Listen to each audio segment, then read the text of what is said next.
वहिनी, तुमची काल रोहित पवारांनी भेट घेतली, काय नक्की चर्चा झाली, काय मागणी केली? राज्याचे उपमुख्यमंत्री अजित पवार यांच्या संशयास्पद विमान अपघात प्रकरणावरून राज्यातील राजकारण पुन्हा एकदा तापलं आहे.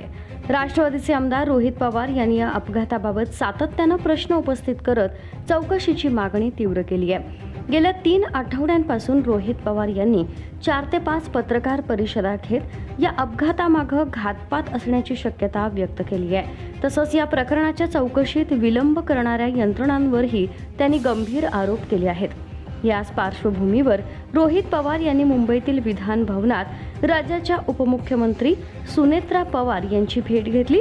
या भेटीत त्यांनी अजित पवार यांच्या विमान अपघातासंदर्भात गोळा केलेली संपूर्ण तपशीलवार कागदपत्र सुनेत्रा पवार यांना दिली.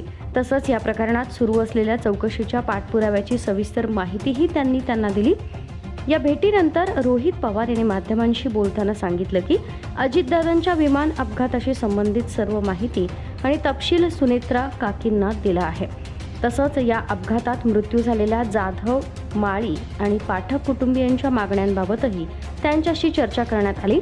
दरम्यान काल झालेल्या या भेटीबाबत आज सुनेत्रा पवार यांना प्रश्न विचारण्यात आला, मात्र त्यांनी या प्रश्नावर भाष्य करण्याचं टाळलं. नेमकं काय घडलं पहा. वहिनी, तुमची काल रोहित पवारांनी भेट घेतली, काय नक्की चर्चा झाली, काय मागणी केली? तुम्ही या संदर्भात काही भूमिका घेणार आहात? फक्त महिलांना शुभेच्छा. नेमकं या भेटीत काय चर्चा झाली, अजित पवार यांच्या अपघाताबाबत पुढे काय घडामोडी होणार याकडे आता राज्याचं लक्ष लागलंय. Bureau report, Maharashtra news 24.